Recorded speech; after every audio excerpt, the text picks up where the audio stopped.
আর আল্লাহ পাক কিয়ামতের মাঠে এই মানুষ এবং জিন উভয়েরই ফয়সালা করবেন।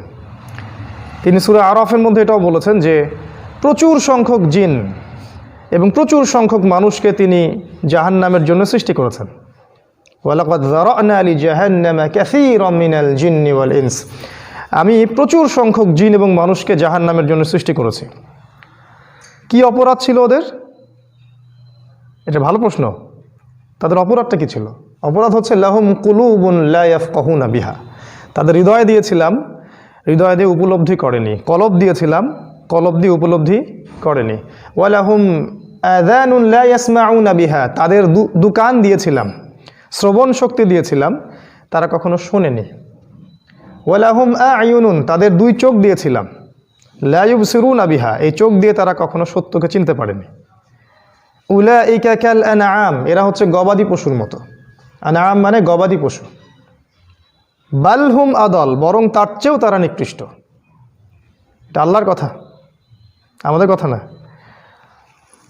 উলাইকা হুমুল গাফিলুন, এরাই হচ্ছে প্রকৃতপক্ষে গাফেল সম্প্রদায়, গাফেল। এখানে অপরাধটা বুঝতে পারছেন? অপরাধটা কি? হৃদয় দিয়েছিলাম, উপলব্ধি করেনি। দুই কান দিয়েছিলাম, শোনেনি। দুই চোখ দিয়েছিলাম, দেখেনি। এদেরকে আল্লাহ পাক বলেছেন গবাদি পশুর মতো, বরং তার চেয়েও নিকৃষ্ট। এবং এই অপরাধের কারণে আল্লাহ পাক প্রচুর জিন এবং মানুষকে জাহান্নামে দিবেন। কতজন জিন মানুষকে? জিনের হিসাবটা আমরা জানি না, মানুষের হিসাবটা জানি। আপনাদেরকে বলছি, হাদিসটা শুনুন। সহিহ বুখারীর মধ্যে 4 বার এসেছে হাদিসটা। আদম আলাইহিস সালাম যখন কিয়ামতের দিন উঠবেন, আল্লাহ পাক তাকে বলবেন, হে আদম, তোমার সন্তানদের মধ্য থেকে জাহান্নামীদেরকে আলাদা করে দাও। আদম আলাইহিস সালাম বলবেন, হে আল্লাহ, কতজনকে আলাদা করে দিব?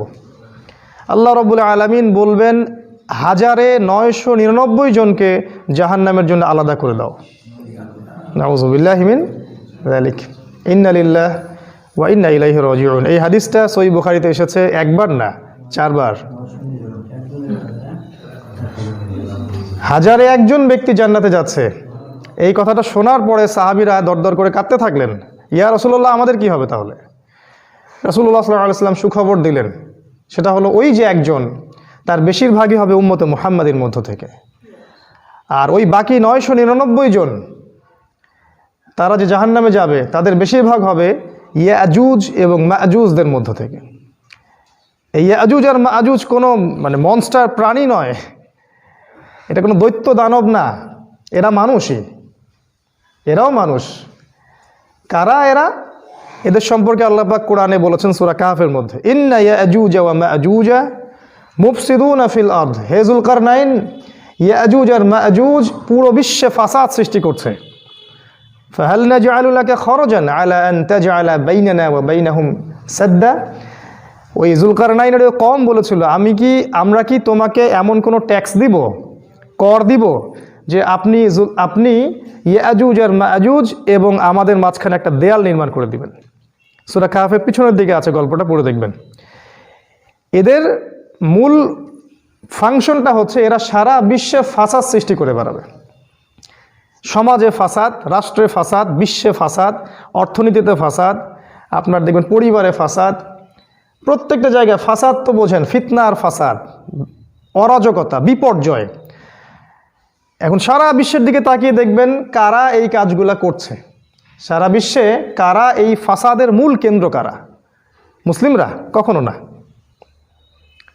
খুব ভালো করে চিন্তা করলে বুঝতে পারবেন যে এই ফাসাদ, ফিতনাগুলো আসছে পৃথিবীর একটা দিক থেকেই, সেটা হলো পৃথিবীর পশ্চিম দিক থেকে। আমরা বলছি না ওরাই ইয়াজুজ মাজুজ, এই কথাটা বলছি না আমি বলছি যে তাদের মাঝখানে ইয়াজুজ আর মাজুজের খাসলত আছে। খাসলত বুঝি না? খাসলত মানে স্বভাব চরিত্র ওদের মধ্যে আছে।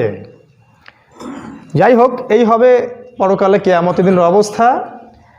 একটা আয়াত আপনাদেরকে শোনাই, সূরা নিসার মধ্যে এসেছে। আল্লাহ পাক বলেছেন,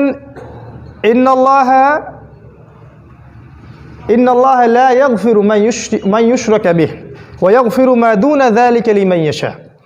আল্লাহ পাক বলেছেন, নিশ্চয়ই আল্লাহ পাক তার সাথে শিরিক ছাড়া সমস্ত গুনাহ মাফ করতে পারেন।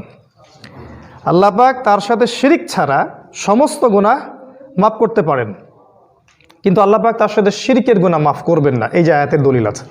এটা আপনারা জানেন, আগেও শুনেছেন। আবার আল্লাহ পাক হাদিসের মধ্যে বলছেন, এটা হাদিসে কুদসি, যে হে আদম সন্তান, তুমি যদি আমার সামনে আসমান জমিন সমান পাপ নিয়ে আসো কিন্তু আমার সাথে কাউকে শরিক করনি, শিরকের পাপ নাই, তাহলে আমি তোমার সামনে আসমান জমিনের চেয়েও বেশি ক্ষমা নিয়ে হাজির হব।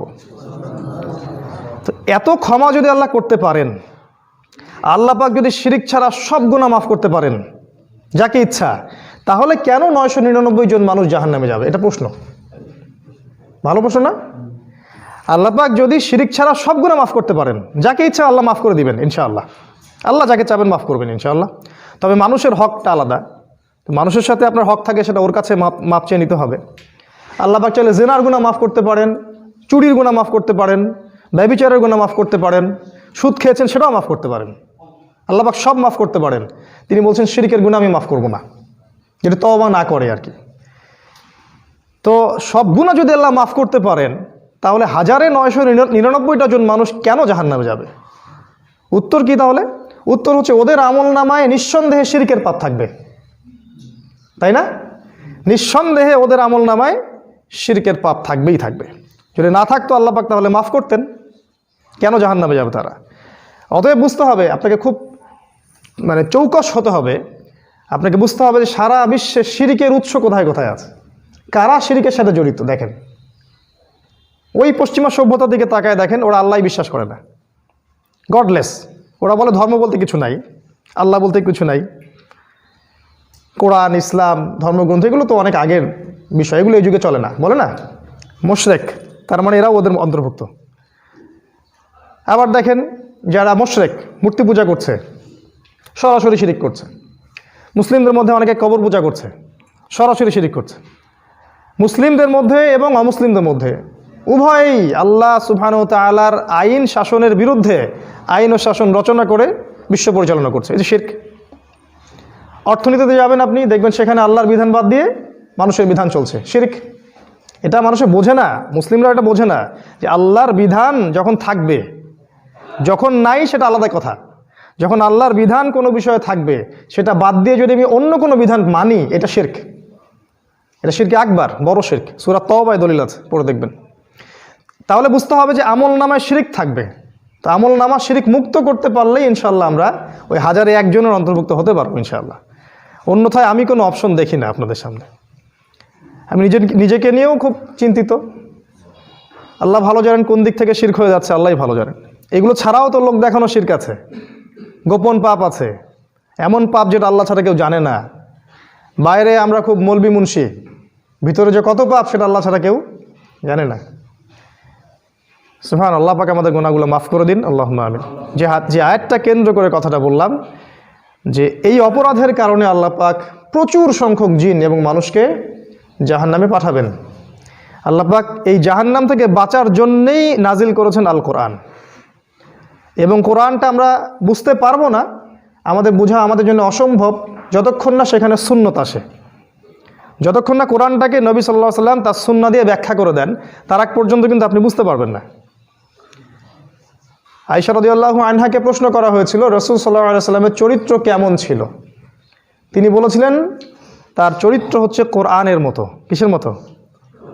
তার মানে কোরআনের প্রতিটা আয়াতের উপর সর্বপ্রথম কে আমল করেছেন? আমাদের নবী মুহাম্মদ সাল্লাল্লাহু আলাইহি ওয়াসাল্লাম। এটাই হলো সুন্নাহ। তো এই কোরআন এবং সুন্নাহ ছাড়া আমরা জাহান্নাম থেকে বাঁচতে পারছি না। এজন্যে কোরআন এবং সুন্নাহকে কেন্দ্র করে আপনার কাজ হবে মূলত 6টা। এর আগেও একদিন বলেছিলাম, আবার বলছি।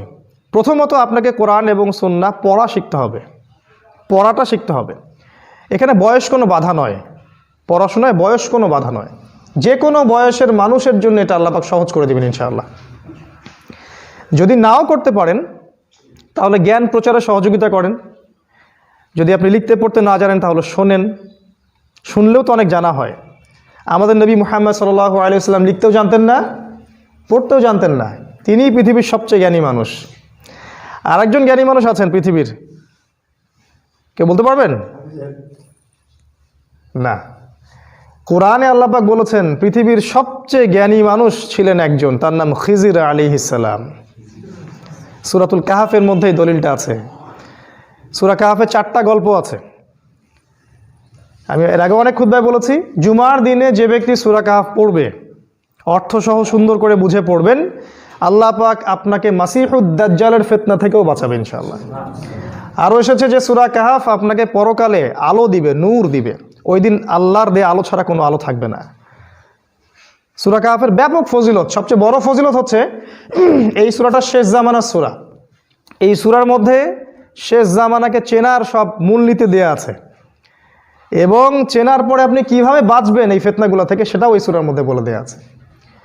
দুর্ভাগ্যজনক হচ্ছে এই উম্মাহ এই সূরাটাকে মূল্যায়ন করলো না, এখন পর্যন্ত বুঝতে পারলো না যে এটাই শেষ জামানা। এই সূরা কাহাফে 4টা গল্প আছে। একটা হলো আসহাবুল কাহাফের গল্প, গুহাবাসী যুবকদের কি হয়েছিল, 309 বছর ঘুম পাড়িয়ে রেখে আল্লাহ পাক আবার তুলেছিলেন। এটা একটা গল্প, পড়ে দেখবেন। 2 নম্বর একটা গল্প আছে, 2 বন্ধুর গল্প, একজন ধনী একজন গরিব। ধনী বন্ধুর অনেক অহংকার, সে বলে যে আমার এই বাগান কখনো নষ্ট হবে না, আমি বিশ্বাস করি না যে কখনো পরকাল হবে, কিয়ামত হবে। আল্লাহ পাক এক রাতের মধ্যে তার জমি সব ধ্বংস করে দিলেন। আর ধ্বংস করে দিয়ে আল্লাহ বললেন, দুনিয়ার উদাহরণটা হচ্ছে এই জমিনের মতোই, দুনিয়াটাও ঠিক এইভাবেই ধ্বংস হয়ে যাবে। পড়লে বুঝতে পারবেন, আমি টাচ দিচ্ছি। 3 নম্বর একটা গল্প আছে, জুলকারনাইন বাদশার কি হয়েছিল, শেষের দিকে আছে, পড়ে দেখবেন। উনি ছিলেন বিশ্বের প্রতাপশালী বাদশা, যাকে আল্লাহ পাক পূর্ব পশ্চিম সমস্ত রাজত্ব দিয়েছিলেন। আজকে আমাদের কি রাজত্ব? একটা ইউনিয়ন বা একটা ওয়ার্ড, একটা জেলা, একটা রাষ্ট্র, এই তো। আল্লাহ পাক জুলকারনাইন আলাইহিস সালামকে পুরো বিশ্বের রাজত্ব দিয়েছিলেন। যতদূর পর্যন্ত সূর্য ডোবে অতদূর পর্যন্ত রাজত্ব ছিল, যেখানে সূর্য ওঠে ওই পর্যন্ত তিনি পৌঁছে গিয়েছিলেন। এই জুলকারনাইন আলাইহিস সালাম ইয়াজুজ আর মাজুজের সাথে ওই জনপদের একটা দেয়াল তৈরি করে দিয়েছিলেন। এটা একটা গল্প আছে, পড়ে দেখবেন। আরেকটা গল্প আছে, এই যেটা বলছিলাম, নবী মুসা এবং খিজির আলাইহিস সালামের গল্প। নবী মুসা আলাইহিস সালাম বলেছিলেন, আমি পৃথিবীর সবচেয়ে জ্ঞানী মানুষ। তিনি একজন খুতবা দিচ্ছিলেন, তো তাকে একজন জিজ্ঞাসা করলেন যে আপনি তো অনেক চমৎকার খুতবা দিলেন, মাশাআল্লাহ, তো আপনার মতে পৃথিবীর সবচেয়ে জ্ঞানী মানুষ কে? আপনি কি পৃথিবীর সবচেয়ে জ্ঞানী মানুষ? মুসা আলাইহিস সালাম বলেন, হ্যাঁ, আমি পৃথিবীর সবচেয়ে জ্ঞানী মানুষ। কারণ তিনি মনে করেছিলেন আমি নবী, আর আমার চেয়ে তো অন্য কারো কাছে ওহী আসেনি, তাহলে আমি তো জ্ঞানী মানুষ হচ্ছি। আল্লাহ পাক তাকে ধরলেন, কারণ আল্লাহ পাক নবীদের ছোট ছোট ভুল ধরেন। আল্লাহ পাক বললেন, তুমি পৃথিবীর সবচেয়ে জ্ঞানী মানুষ নও। নবী মুসা আলাইহিস সালাম কাদের নবী? বনু ইসরাইলের নবী। এই যে ইহুদি, এই যে খ্রিস্টান সভ্যতা, এদের নবী, তাই না? এরা আজকে মনে করে যে এরা পৃথিবীর ত্রাণকর্তা, বিশ্বের শাসনকর্তা। ওরা যেই রাজনীতি দিবে সেটাই চলবে, যেই হুকুম দিবে সেটাই চলবে, যে অর্থনীতি দিবে সেটাই মানতে হবে, যেখানে ইচ্ছা সেখানে আক্রমণ করবে, যেখানে ইচ্ছা মুসলিমদেরকে মারবে, কাটবে। তাই করছে না? ওরা মনে করে যে ওরাই পৃথিবীর হচ্ছে এলিট সোসাইটি, সবচেয়ে উঁচু স্থানীয়, শীর্ষস্থানীয় মানুষ, আর আমরা হচ্ছি ককরোচ, মানে তেলাপোকা, যখন যাকে ইচ্ছা পিষে দিয়ে চলে যাবে। এটা ওদের চিন্তা। ওদের নবীকে আল্লাহ পাক বলছেন, ওই জাতির নবীকে আল্লাহ পাক বলছেন, তুমি পৃথিবীর সবচেয়ে জ্ঞানী মানুষ নও। ওদের কথা বাদ দেন। কে পৃথিবীর সবচেয়ে জ্ঞানী মানুষ? আল্লাহ পাক বললেন, অমুক জায়গায় তুমি সফর করবে, অনেক দূরে, অমুক জায়গায় যেখানে দেখবে 2 সাগর একত্রে মিলে গেছে, ওইখানে দেখবে আমার একজন বান্দা বসে থাকবে, তার নাম হলো খিজির। খিজির মানে শ্যামল, সবুজ। হাদিস এসেছে, তিনি যেখানে বসতেন সেই জায়গাটা সবুজ হয়ে যেত। তিনি যদি জনমানব শূন্য কোনো জায়গায় বসতেন, আল্লাহর ইচ্ছায় সেই জায়গায় সবুজ শ্যামল প্রকৃতি হয়ে যেত। এটার এমন অর্থ হতে পারে, তিনি যেখানে প্রবেশ করতেন সেখানে জ্ঞানের মাধ্যমে তিনি সব অন্ধকার দূর করে জায়গাটাকে শ্যামল করে ফেলতেন। তো এই বান্দার সাথে তার দেখা হলো, এটা গল্প আছে, ডিটেলস গল্প। প্রায় অনেক যুগ যুগ তিনি সফর করলেন, তারপরে ওই খিজির আলাইহিস সালামকে পেলেন। পাওয়ার পরে মুসা আলাইহিস সালাম বললেন যে আমি আপনার সফর সঙ্গী হতে চাই, আল্লাহ পাক আপনাকে যে জ্ঞান শিখিয়েছেন আমাকেও শিখান। খিজির আলাইহিস সালাম বললেন, তুমি আমার সাথে ধৈর্য ধরতে পারবে না। কি উত্তর? একজন ওস্তাদের কাছে একজন শিক্ষক আসছে, ওস্তাদের কাছে একটা ছাত্র আসছে, এসে বলছে আমি আপনার কাছে জ্ঞান শিখতে চাই ওস্তাদ। আর ওস্তাদ বলছে তুমি আমার সাথে ধৈর্য ধরতে পারবে না। তিনি কতটা বিচক্ষণ তাহলে চিন্তা করেন। আর গল্পের শেষে আপনি দেখবেন ঠিকই মুসা আলাইহিস সালাম ধৈর্য ধরতে পারেন নাই। ও চেহারা দেখেই বলে দিয়েছেন যে কি হবে ভবিষ্যতে। আল্লাহ পাক তাকে ওই জ্ঞান দিয়েছিলেন। আল্লাহ বলেছেন, আমি খিজিরকে আমার পক্ষ থেকে, শোনেন, আমি খিজিরকে আমার পক্ষ থেকে জ্ঞান শিক্ষা দিয়েছি। এটা সূরা কাহফের মধ্যে আছে।